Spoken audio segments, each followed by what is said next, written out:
Audio Jungle. Audio Jungle.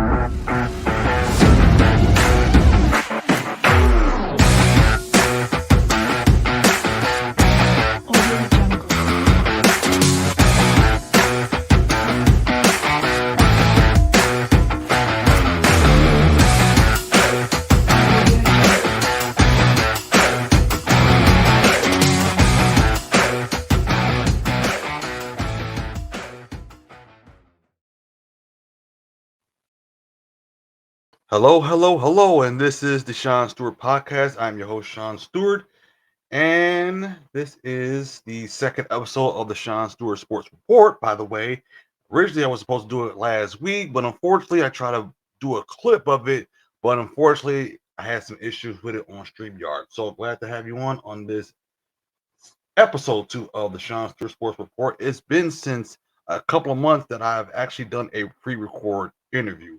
So got a lot of stuff to talk about, okay? And I do have a guest. So for the topics we're going to do is recap of week 2 of college football, of course, the upsets. But we're going to talk about Nico, hope I'm saying his last name right, Iamaleava. It's Iamaleava. So please excuse me for the pronunciation of last names because sometimes I am bad with last names.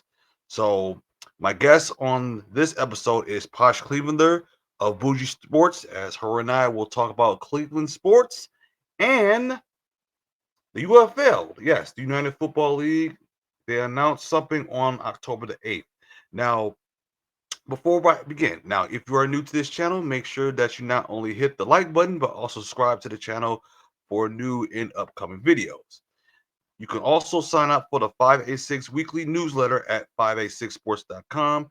So with the newsletter, they're updated every Sunday morning. So in the newsletter, you receive a survival pool contest invite for NFL and college football, the cheat sheets for our NFL and college football survivor pool, the latest and upcoming episodes of our podcast shows, upcoming guests, and much more. And I do host a survival pool show, and that show is called Safe or Trap.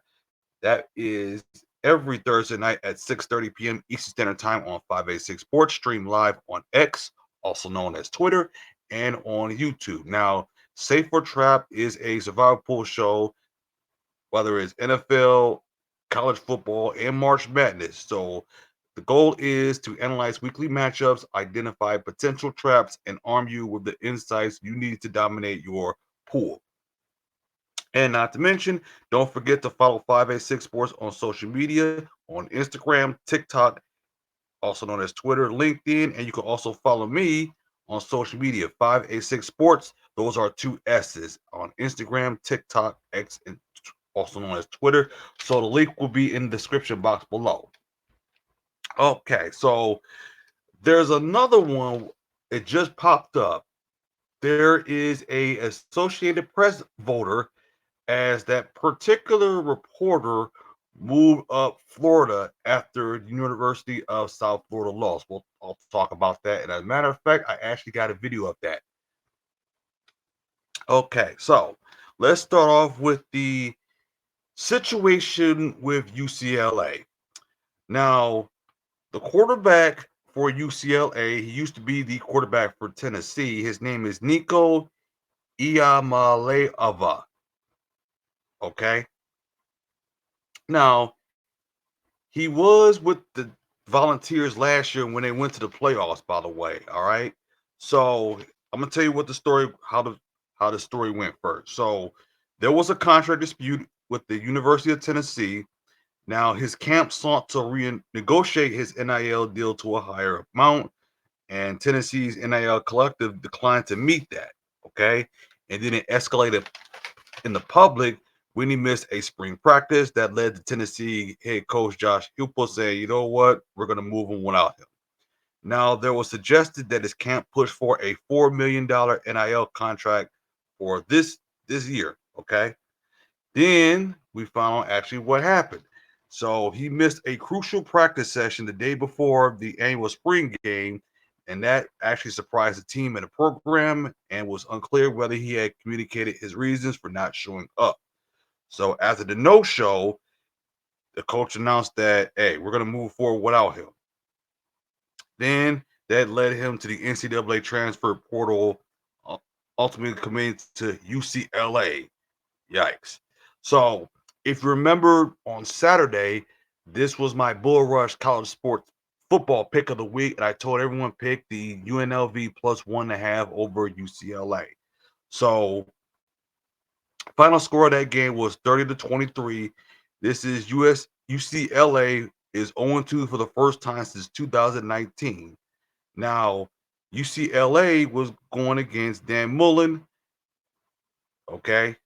Now, UNLV is 3-0, and this team almost lost to Idaho State in their home opener in week 0. Not week 1, week 0. And they actually play in the same stadium as the Las Vegas Raiders, just in case you didn't know that. Now, when they was faced against UNLV, it was 23 zip in that game before making it competitive. Now, UNLV scored a touchdown in the fourth quarter. Then UCLA scored 10 points in the third and fourth quarter. Then it was 30-23 UNLV. And then Nico threw an interception. The game was over. Now, he did not do that bad.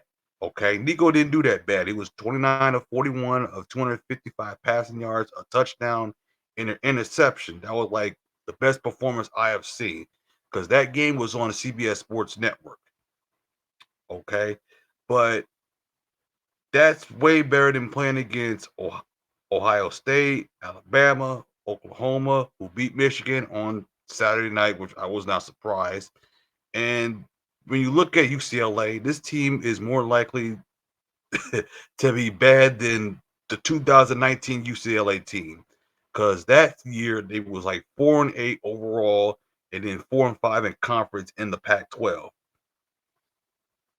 I don't see the coach being fired in the second season as UCLA head coach. But when you look at the way, like in Tennessee's and UCLA, Tennessee is roller coaster. I mean, they're 2-0, and while UCLA is 0-2. And because he went to UCLA, he took a 40% pay cut along with the taxes and costs of living. Remember, when you're in California, the state tax in California is like 13.3. Okay, living playing in the front of like 100,000 each week versus 25K, and going to a less talented team across the board. Now UCLA do have nice fans, but when you look at that team is so bad. So then there's another lawsuit I heard was his brother. His brother Madden is being sued by Arkansas for breaching of a contract. So Arkansas Collective claims that he owes them, I'm talking about Madden, 200,000 or half the value of his NIL deal due to a buyout clause in his contract. So as of right now, this is a development legal situation. So I got this from Aaron Torres. You can check out Aaron Torres' podcast on YouTube, by the way. And it tests the enforceability of the NIL contract and could set a precedent procedure for how similar situations are handled in college athletics. So he signed a 1-year deal with Arkansas Edge for about $500,000. Then he transferred to UCLA along with his brother. So the contract reportedly included a clause stating he will owe 50% of the remaining value of the deal if he left early. And Arkansas Edge sent demand letters to him and other athletes to enforce their NIL agreement. So the collective is seeking approximately 200,000, which is half of his 400,000 remaining contract value. And this is, I mean, this is bad. I mean, when you look at the list of all players when it comes to the good and the bad of the NIL, I mean, Nico is more than likely is one of the worst of the worst when it comes to the NIL deal. I mean, why would you go to a horrible UCLA football team that hasn't been good in years? Now, when I was a kid, there was like around like 6, 7, 8. There was a time when UCLA was good. You know what I mean? And this was like USC. USC wasn't even all that before Pete Carroll took over. So, and then let me look at the UCLA schedule. Let me see. UCLA, they play who they play. So they play New Mexico. So they'll play New Mexico on this this Friday. So that's a 10 o'clock game. All right. So I just want to make sure. So I got that out the way. So my guest will be coming in a couple of minutes. So I did also want to talk about the AP voter. So let me tell you about that story. So as you guys know, South Florida beat Florida 18-16 in the swamp on Saturday night. So that earned the Bulls their first AP top 25 ranking in 7 years. Okay. Now there is this particular person. Her name is Haley Sawyer, who covers USC athletics for the Orange County Register. So what she did was she moved Florida up to 2 spots to number 14 on her ballot after the loss, while keeping South Florida unranked. And that received a lot of pushback on social media from South Florida fans in particular. I would be very angry. So she was pressed about moving Florida up after a home loss to an unranked team. Now, I'm going to play a clip, okay? So if you're watching this on YouTube, or Rumble, you'll be able to watch that video. But if you're on audio, you won't able to watch the video. You'll able to hear it, okay? So here's what her response is, okay? Oh, and by the way, fair use. Okay, let me see. Here we go. But as far as what my votes are and what my process is, I wake up early in the morning after covering a game late in the night before. Don't want to go too much into my progress or process or logic, but I will say I appreciate everybody's interaction on social media and all of your feedback.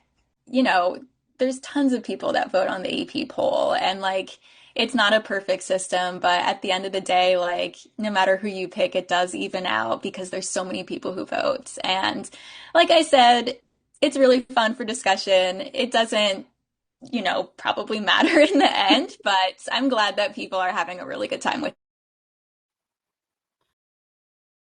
That is not good.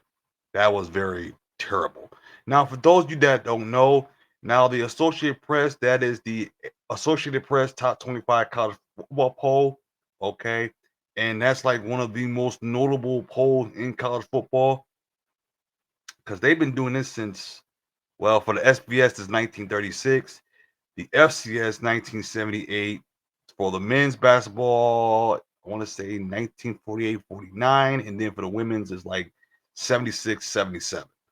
So with her response with that, if you are a AP voter, you more likely going to be pissed off about that because you're saying to yourself, why would you even want to do that? Okay.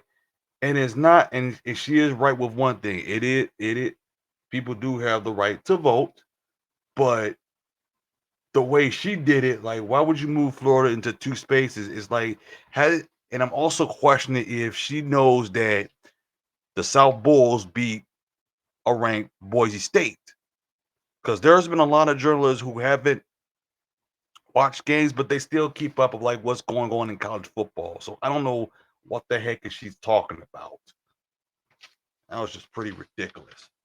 Okay, so as I am drinking my Tahiti treat, because I mix it up with Mountain Dew and some Minute Maid fruit punch.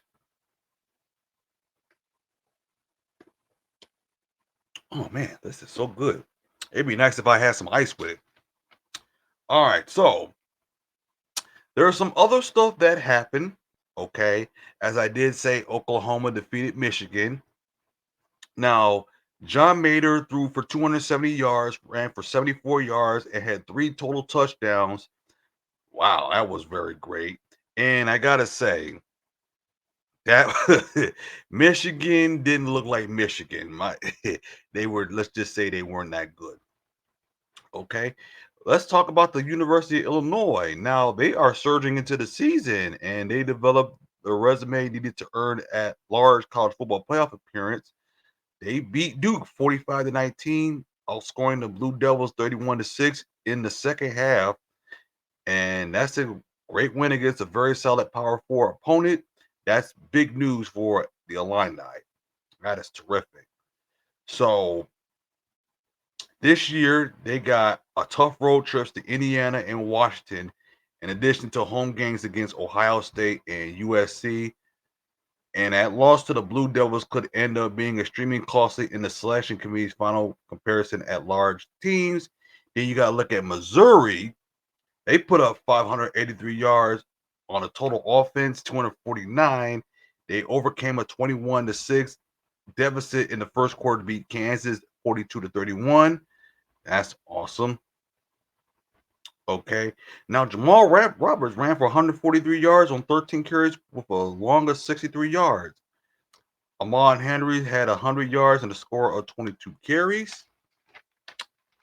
Then you had Iowa State, by the way. I figured Iowa State would win that, and I did say take the under because that was a low scoring game. Now, the Hawkeyes claimed 6 wins in a row at Jack Trice Stadium. 16-13, that was the final score.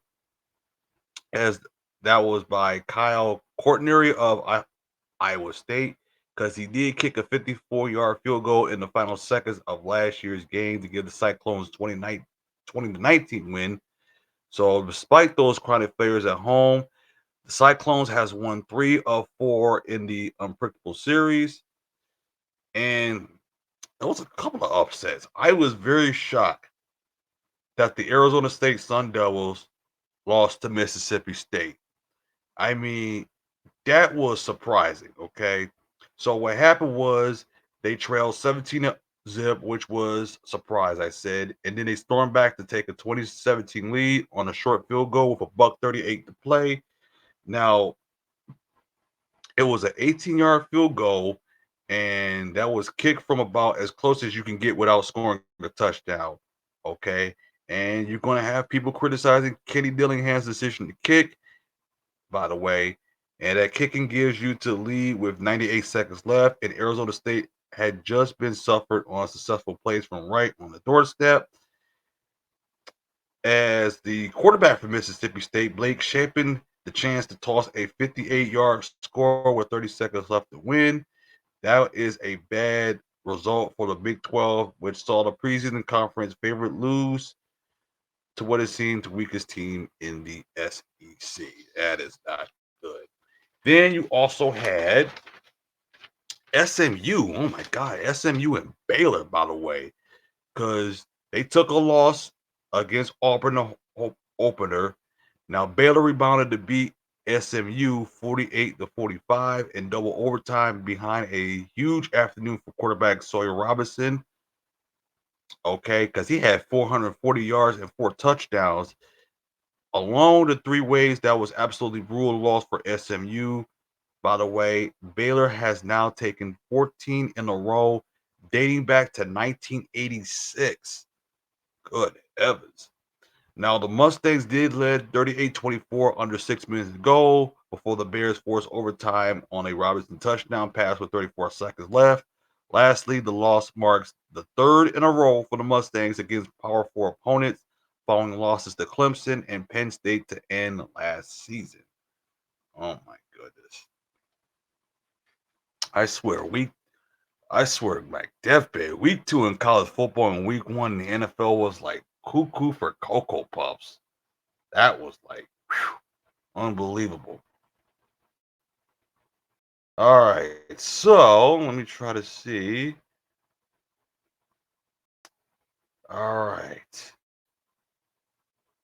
I'm trying to see. Well, she will come, by the way. So we will give it like a couple of seconds, by the way. She should be coming in a couple of minutes. Hold on a second. Let me put my speakers on real quick. All right. All right. Let me see. Testing 1, 2. All right. Can you hear me? Yeah, I can hear you. Okay. Oh, that's the wrong one. That's the wrong one. That's the wrong one. All right, let me see. All right. Okay. Oh, Now I need you doggone to it. when you get into let All me know right, when so I'm we're looking gonna straight. all right. So we're gonna talk about the Cleveland Browns, and you just gave me an update on the UFL. So it's October 8th, right? Let me know when you're ready to roll so that it's a nice edit for you. And let me know, is this straight in the camera? If I look Okay. like this, is this straight in the camera? All righty. All right. All right. So we all right. All right. I'm ready to go. Hey, thanks for having me. Great for having me, even though you are Michigan. I love, thanks a lot for inviting me, Shawn Stewart. Thanks for Thank having me. I am Posh_Clevelander. I am on UFL sabbatical of FujiSports.net. It's an all girl sports podcast. Yes, we love sports, but we are girls. We love to talk pop culture. And yes, we love sports. A lot of us have raised boys, but we love sports. And yeah, sometimes we don't know something. We reach out to you guys, but we do love our sports. Well, I am Posh_Clevelander. And yes, I am on UFL sabbatical, but it is a lot going on in UFL news. Thanks for having me. Do you want to talk Browns first or the UFL? absolutely. And we just got done doing week one of the NFL. Of course, week one was heck of a crazy. Now, Oh my gosh. I mean, it was crazy, and then also, of course, the NFL draft that was also crazy as well. So the funny thing was, I remember watching the draft because everybody thought not Deion, Shadur Sanders will get drafted in the first round, but apparently he Mhm. got drafted in the later rounds. Now, when Shadur got drafted, what was the people's reaction in Cleveland? Okay.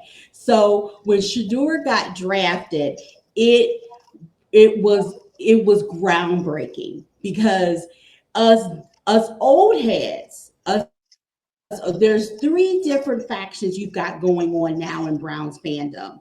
Okay, you got three different fandoms. You've got us old heads like me. We'll call them the 0 and 16 year diehards, the 0 and 16 diehards.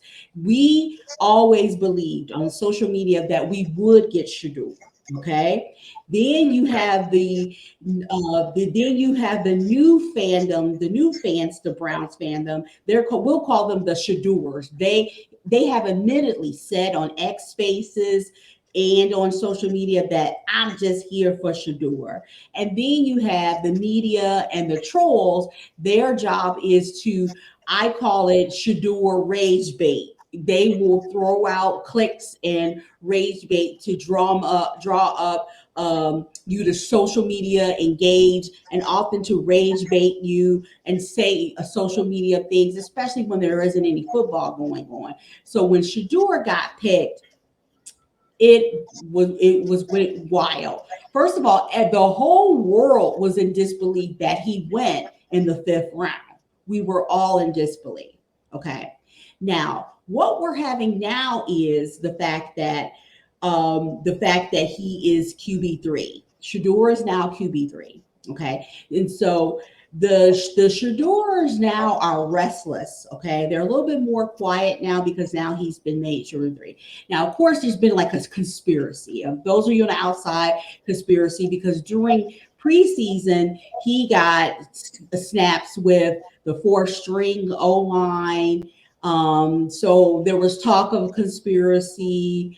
Um, and Dylan Gabriel got, I don't know if he got first string reps.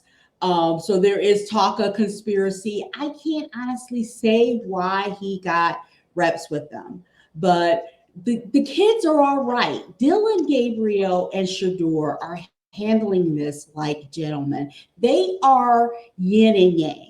Dylan Gabriel has experience with a strong arm. He has lots of experience. Shout out to my boy Atlu Marcani. He helped me do research on that with Oregon. He has experience with a solid O line.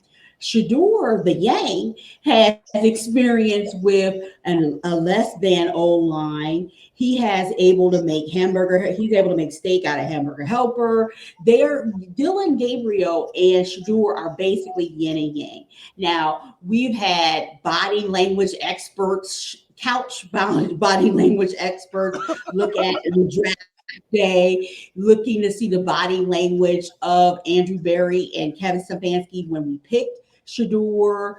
They definitely sought out Dylan. You know, there was a read. Dylan ain't no liverwurst out there. Dylan has a strong arm. He has lots of experience, lots of starts. He's short considered, but he overcame his height, you know, with that arm. He showed promise in preseason. Shador had some mixed reaction. He had maybe that fourth string O line you saw, but he had like a B minus preseason. But Shador has charisma. I had a quick interview with Shador during the annual Browns celebrity softball event. It's Browns fans are the most dedicated fans. We tailgate. Yes, Browns fans tailgate a celebrity softball event every year. No football is played, but a Brown celebrity tailgate event that happens every year, sponsored by David Njoku this year. And I got a chance to say hello really quick to Shador and asked him. Now, this is in the midst of Shador having some ticket. He had a speeding ticket fiasco in one of the neighborhoods that is known as a cop. The cops are pretty aggressive in their work there. And so he had some speeding tickets. I think it was Strongsville, which is a nice suburb, but the cops really do their job in that area. And so he had some speeding tickets issues there. Don't quote me on the city, but he has some speeding tickets issues. In the midst of all of that fiasco, I asked him, I said, hey, did you see your dad, you know, Father's Day? And he didn't lie. He didn't try to spin it and say, yeah, I had a wonderful time with my dad, Hallmark moment with my dad. He looked me in the eye and said, no, I didn't, but I did call him. Don't wonder why people are dedicated to Shador. He is a sweet kid. He is a sweet, genuinely honest kid. You know, I just want the Shadors to dive deep into the history of the Browns. Don't just be here because Shador is here. They ought to realize that everything we do in football is because of the Browns. You like Shador for his charismatic smile. Guess what? The face mask that protects Shador's smile is because of Paul Brown, the founder of the Browns, invented the face mask. The playbook that Shador studies at night, the idea of having a playbook and studying film at night, Shador does, is because of Paul Brown. The idea of having full-time staff, that's right, full-time staff that are committed to football and don't have to hustle pamper chef out the back of their minivan, Paul Brown. The communication booth you call upstairs, that was Paul Brown. The helmet radio, Paul Brown. Halftime entertainment, the time to give you time to make halftime adjustments, that idea, Paul Brown. Everything we do in football, the idea of adjustments, all of that, scouting, everything, Paul Brown. So we need to bow down to the Browns. We had 11 championships before there was officially the modern era of football. So I want Shador fans to dive deep. He is in the right place. Because guess what, honey? Micah Parsons, who's recently made it to the Packers, guess who the Browns are facing week 3? Yes, week 3, the Browns are facing week 3. The Packers are coming to town. We already faced the Bengals, and we'll talk about that. We're going to the Ravens. We're at the Ravens week 2.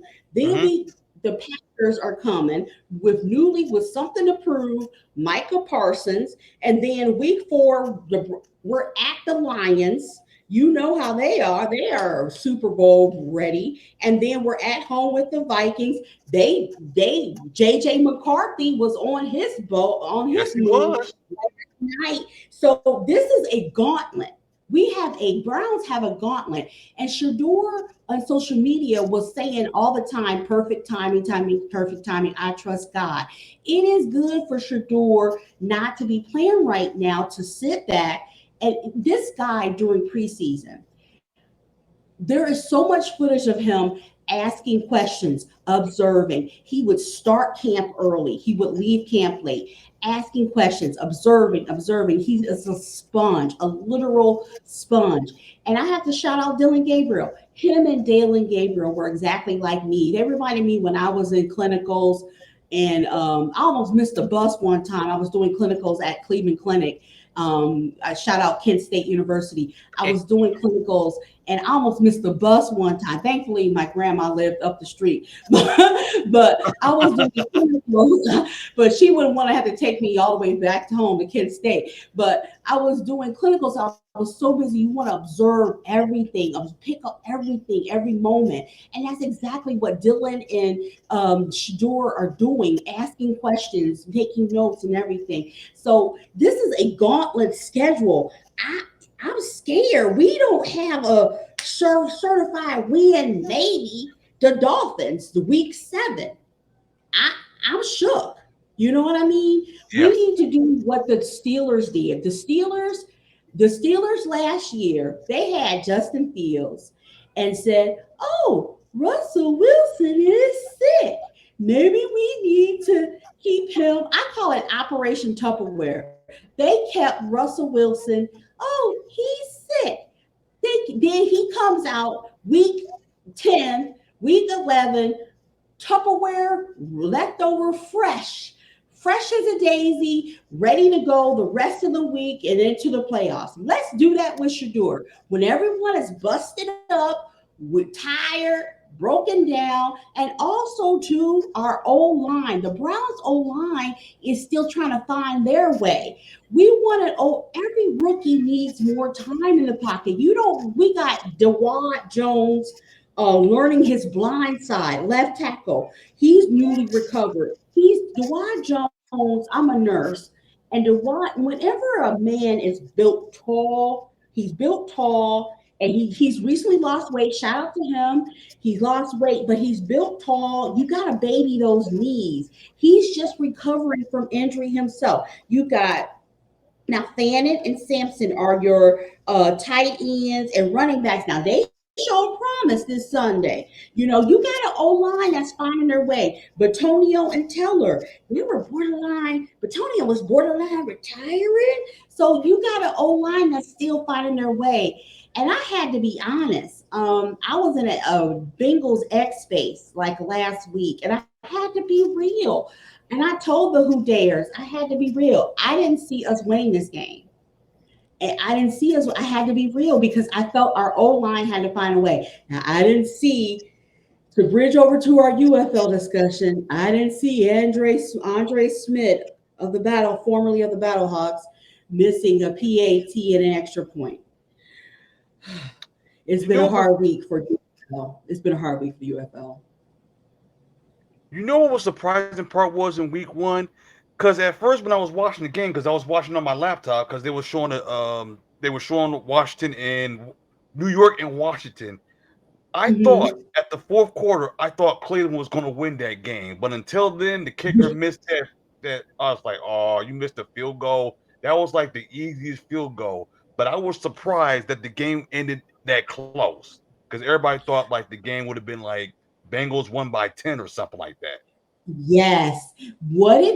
I'm no football genius. I am to be with you today. I researched and I've got some research to share with you and some things I did to be with you today. I'm no football genius. I am all like Shador. I'm observing and listening to you. I love you guys out there. I follow some great guys. I'm observing and I ask you guys questions. I love my followers. I love it. I learn from my boyfriend. I ask questions. I'm not ashamed to admit that I don't know something, but I know a little something, something. When the boy kicked the ball, he rushed it. He hurried it. He didn't take his time. It was like those, you know what I mean? You can tell when someone's like rushing through. And he said a curious thing. He said, I moved it along. And it was, she said something like that. And I believe it because it was like hurried. It was like hurried. He was nervous. He was hurried. It was a big moment. And my boyfriend says this lots of times. Sometimes the moment's too big, you know what I mean? And so I think that's what it was. And I really want to shout out Andre. If I can hug him, I would hug him. It's been a hard week for the UFL. To bridge over to our next topic, to get ready for you today, I did some research about the UFL because, Yes, I but was going you to ask that question. Thank you for bringing that know. up. Mhm. To get ready for you, and thanks for inviting me to at 586 podcast. I really want to shout you out.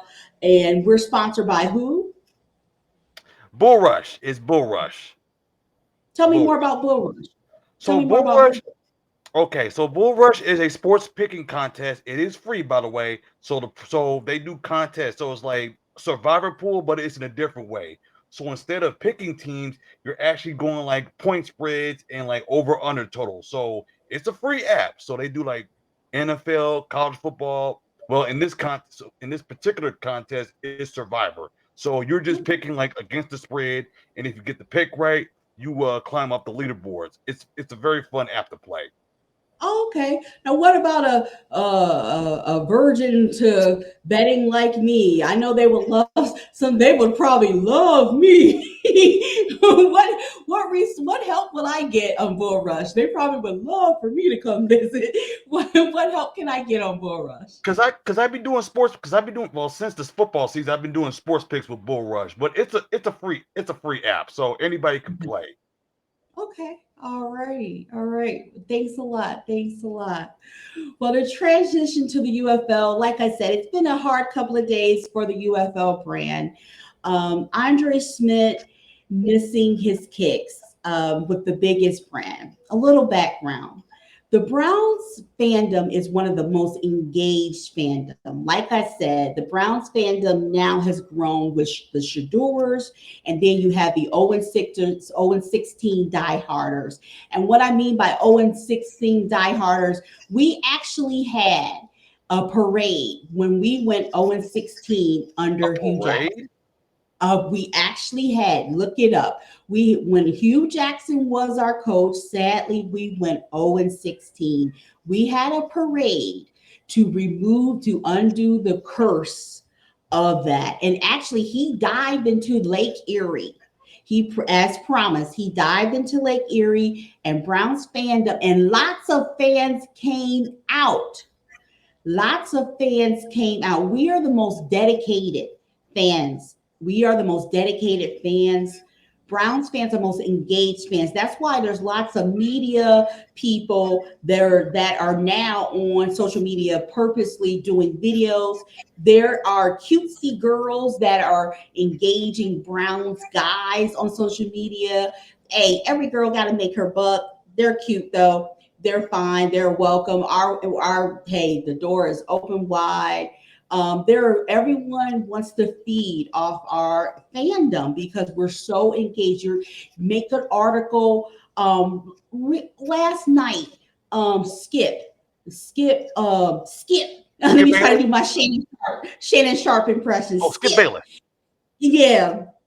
Skip did an article talking about the Shador. If Shador would played Sunday, he would have won. And I am so proud of everyone because everyone's like, "Oh, Shador is a kicker now." I love how everyone said, was saw through it, but that's just nothing but rage bait, But we're the most engaged fans. Okay, so Andre missing his kicks really, enraged the biggest fan base, the one that's very highly engaged. It's, very highly engaged. So we've got that going on. So the UFL, I care strongly about the UFL. I get a little background. I am Posh_Cleavelander. I grew up in Cleveland, East 55th in Lexington, down the street from where Bone Thugs grew up, St. Clair in East 99. I grew up there. My dad pulled himself by his bootstrap and got his degree in community college. And I moved out to the hood and moved out of the hood to Cleveland Heights area and what have you. But it's the most. I was born brown and orange. Okay. Okay. And if that when that happens, you it's hard. A loss is hard, especially with a kick when you're that close by. Okay. Okay. So you add Andre with the UFL, and then along with the collision of the announcement July 31st that the UFL is coming to Columbus. Okay. Okay. So we don't want any damage to that UFL brand. I moved from Cleveland to St. Louis. Yes, I lost my football team twice. Yikes. Okay. I lost the football team twice. Okay. Moving here in time for the second moving up, of the Rams to California. Okay. Yeah. So in preparation for today, I did reach out. I did some research. Okay. So the UFL is coming to Columbus, and that was announced July 31st. Now, it's announced that maybe the game will take place at lower.com field. And lower.com field, I thought it was owned by Haslam. Okay, because Jimmy Haslam, the owner of the Browns, he owns Columbus Crew. That's Okay, correct. and that big stadium where they practice. So his pockets are fat. So Jimmy Haslam owns the Columbus Crew, the Browns, and Flying J. Okay, Flying J truck stops. Okay, so the UFL is going to be doing their games at lower.com field, which is owned by the CCA Confluence, which is the CCA Confluence Community Authority, owned by the city of Columbus and Franklin County. So I'm thinking, will they get some of the profits? Will they get some of the profits if the UFL succeeds? So, I'm thinking this is the prime time that maybe we need to be telling the people of Columbus, hey, the UFL is coming. OSU games are going on. You may not be able to go to OSU games, but hey, the UFL is going on. So I did reach out to Repulse Stable. Now, at Repulse Stable is the official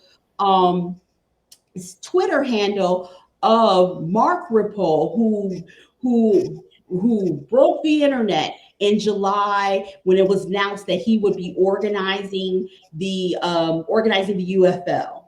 Okay, are you familiar with that? He announced the relocation. Well, it got leaked. It got leaked by James Larson and by Mike Mitchell, one of them, that the relocation was happening. Okay. Okay. And James Larson, I think, took a hit that it got leaked. He said he got blacklisted, but it actually got leaked that it was going to be the relocation was going to be happening. Okay. And of course, Michigan, my heart goes out to you. I do not want your team taken. I know how that feels. Yeah. I love We Michigan Panthers, we love our UFL team. We love our UFL team. As a matter of fact, we did have some great attendance than we did last year. Because yes. But the only problem is like where can we play? Because when they played at full field, I'm like, that's too big. That's way too big for the Michigan Panthers. They got to play like someone like Wayne State or like. As of right now, I'm hearing from what I'm hearing that they want to play where the Detroit City FC playing at, because as of right now, they are actually building a stadium in downtown, so it won't be ready till like 2027. So right now, we are crossing our fingers to see like if this Panthers team is going to stay or not. Okay, good. And good. Thanks for that update. Because James Larson also shared thereafter that every time it opened the door, it's $500K at Ford Field. And I love how all the fans were like, Well, I understand that. Okay. All the fans were understanding that is a high tag. And I love, and once again, I love Michigan Panthers fandom because everyone was like throwing out ideas. I never learned about all these locations in Michigan until everyone was responding. I love Michigan Panthers fandom, throwing out ideas of where to possibly go. But I love everyone was like, oh, I understand 500K. That is quite a lot to every time you open up just to dip your toe in for a field to have to come out with that. So I know I'm a girl and girls we are extra, but here's the timeline. I reached out to Repulse Stable. His DMs are open, okay? But I reached out to the official Twitter tag of Mark Repulse Stables group and said, hey, I'm going to be on at 586 Sports. And when I did a little research and saw that, the city of Columbus and Franklin County own lower.com field, would you I feel like this is the prime time. OSU games are going on. This is the prime time, maybe, to mention how, hey, if the UFL succeeds, is coming to Columbus, the city succeeds, because, hey, the city of Columbus owns this. Can you maybe jump on this? During these OSU games, people have the taste of football in their mouth. This is the time to do it. I did that DM yesterday. Today, Repulse Stable officially reports that coming October 8th, they're going to be giving an update. Yes, I want to believe I had some hand in that. Yes, I will go to my grave believing that I had some hand in that because it has been quiet since July 31st. It has been quiet since Super July quiet. 31st. It has. And I want to believe that I had some hand in that, guys, because I DM'd the Repulse Stable account yesterday. And today he announced that October 8th, they'll be giving some type of update on relocation. And they mentioned Columbus and then what have you. Because I did mention in my DM, hey, this is the biggest. I mentioned how we took a hit this week. We took a hit with the UFL brand with poor Andre, and that you're crossing. These are potential customers. You've got the biggest fan base, with the Browns, the cross section of fans. You've got the Browns fans that are potentially going to these games. You gotta tap dance a little bit for these fans. You know what I mean? And I always that was my goal when I was with Bougie Sports during reporting on the UFL season with my show It Ain't Over. That was my goal. I'm a Browns girl. I'm in St. Louis, loving the Battlehawks. My goal was to bridge Browns fans and Cleveland fans to the UFL. And that was always my goal. And I see myself as that goal every waking moment. Also, my child went to Iowa State. So I love Battlehawks. I'm the connection with all the Iowa State alumni that are on the Battlehawks. I love Iowa State. And I love that connection. Shout out to Rocco Beck. He is doing it. The son of Anthony Beck. He's doing it there. But there was some positive news in the UFL. Jacob Sailors, he's been called up out of the practice squad. He had 92 yards and 4 kicks. That kind of, we need to shout that out. We need to shout that out. But of course, the bad travels fast. People love the bad. People love the bad, So I'm going to do my part to travel, make sure. And I'm going to attack my Browns fandom with, hey, Jacob Sailors, and I'm hoping Andre Smith does it this weekend. We have a history of beating Ravens with a field goal. I'm hoping Andre turns it around, gets that monkey off his back. I'm hoping he definitely will.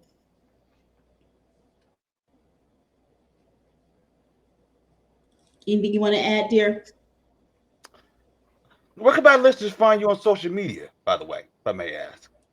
Okay, you can find me on X at capital P Posh _ Clevelander. That's where I'm mostly engaged. I can't even remember my Instagram. Is it Oh, Sandy on I know how Instagram? it I feels. am on Sandy. Yeah, yeah.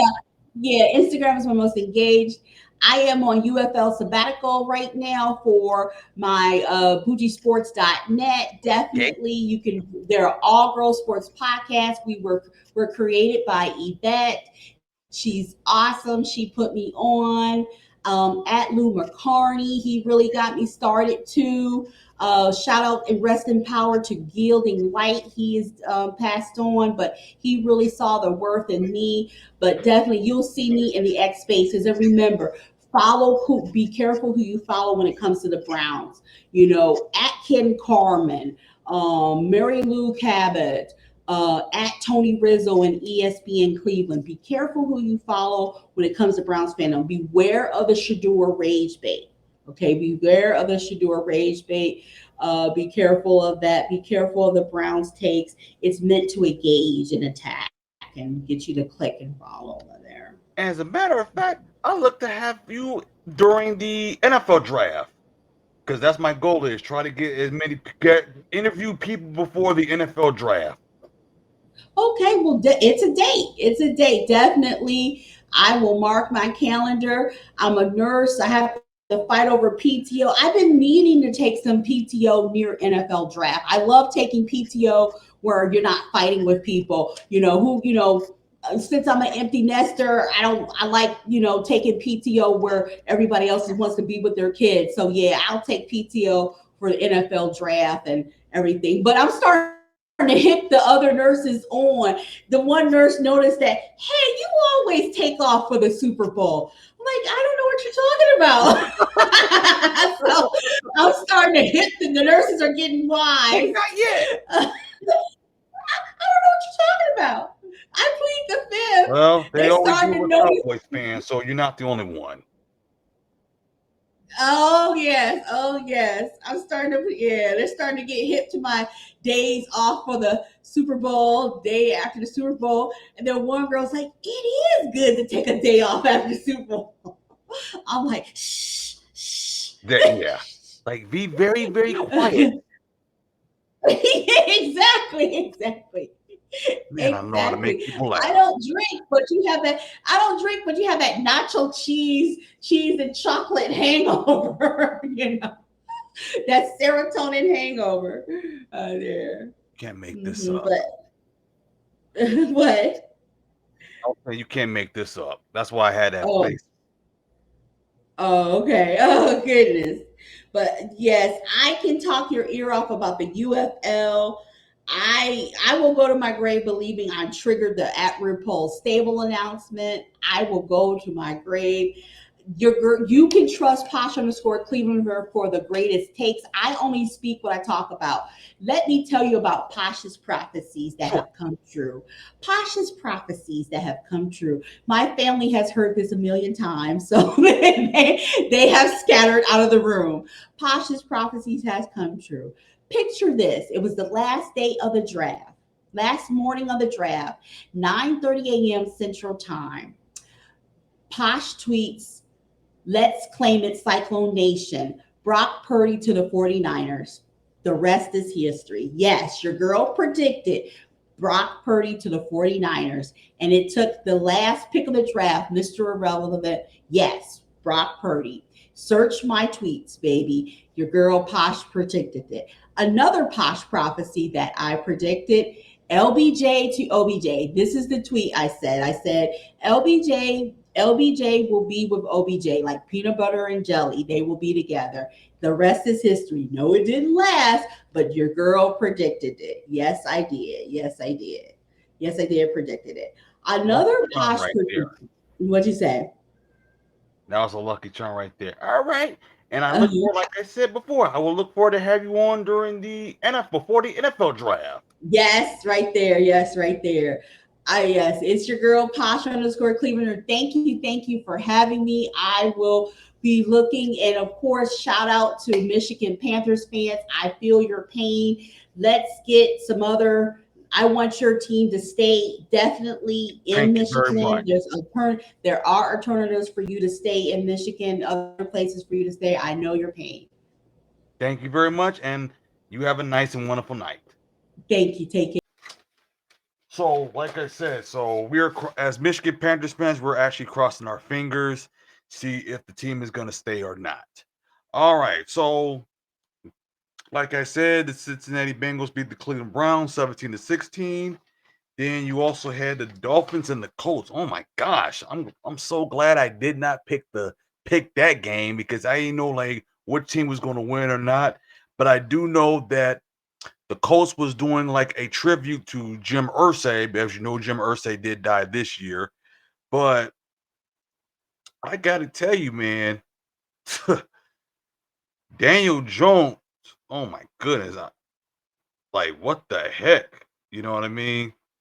So I'm looking at Daniel Jones because he had thrown 272 yards and a touchdown, 22 of 29. Then Michael Pittman, 80 yards. And he had a 27-yard touchdown. Then you also had Tyler Warren, 7 reception for 76 yards. Jonathan Taylor, 18 carries for 71. And I gotta tell you, man, that Miami Dolphins, I don't know where the heck what they were. They just looked like they were lost. Then Arizona won. I figured they would win. Now, Kyler Murray was 21 for 29 for 163 yards and 2 touchdowns. And whew, goodness gracious. So they won that game. The Steelers and the Jets. I got to tell you, I told my friend this last night. I said, you know what? The Steelers defense was trash. I mean, even though that was a high scoring game, I got to tell you, that defense was trash. Now, as I'm looking to it, Aaron Rodgers was 22 of 30 for 244 yards and 4 touchdowns. Goodness gracious. You can't even make this up. Then Justin Fields was like 16 of 22 of 218 yards and a touchdown because he rushed 12 times for 48 yards. So at least the Jets got a QB, even though the offense is limited, by the way. Then I looked up the stats. It says Sauce Gardner lined up across DK Metcalf on 30 of his 33 routes. That's 90% and allowed 1 reception for 11 yards on 3 targets. And Metcalf recorded 4 receptions for 83 yards on 7 targets on the day, averaging just 3.2 air yards per target, the lowest in the game in his career. As a matter of fact, according to the NFL research, Aaron Rodgers tied Tom Brady for the most career game with 4+ passing touchdowns and no interception. That's 28 games. Goodness gracious. That is terrific. Now, with the Arizona and Saints game, Kyler Murray had his 21st career game with 2+ passing touchdowns and 100+ passer rating, tying Hall of Famer Kurt Warner for third most in Cardinals franchise history. Kurt Warner used to play for the Arizona Cardinals. Of course, most of us know he did play for the St. Louis Cardinals that helped them. St. Louis Rams helped them in the Super Bowl. I got it confused. Now, with the Titans losing to the Broncos, there were 6 Broncos defenders recording a sack Sunday, tying for the second most in franchise history. I didn't even know about that. Now, I figured Green Bay would win that game, but I would not figure that game would end up being a blowout. Now, Josh Jacobs scored his 100. Wait, Josh Jacobs, who scored in his 10th straight game, including playoff, became the 11th player since 1970. That's the NFC and between the NFL, AFL, they merged. That's how it ended up being the NFC and the AFC. Scored a rushing touchdown in double-digit straight games. The only other player to do that in the past 20 years was Jonathan Taylor back in 2021. Now, that game between Baltimore and Buffalo, I took the over on that, so I was happy with that.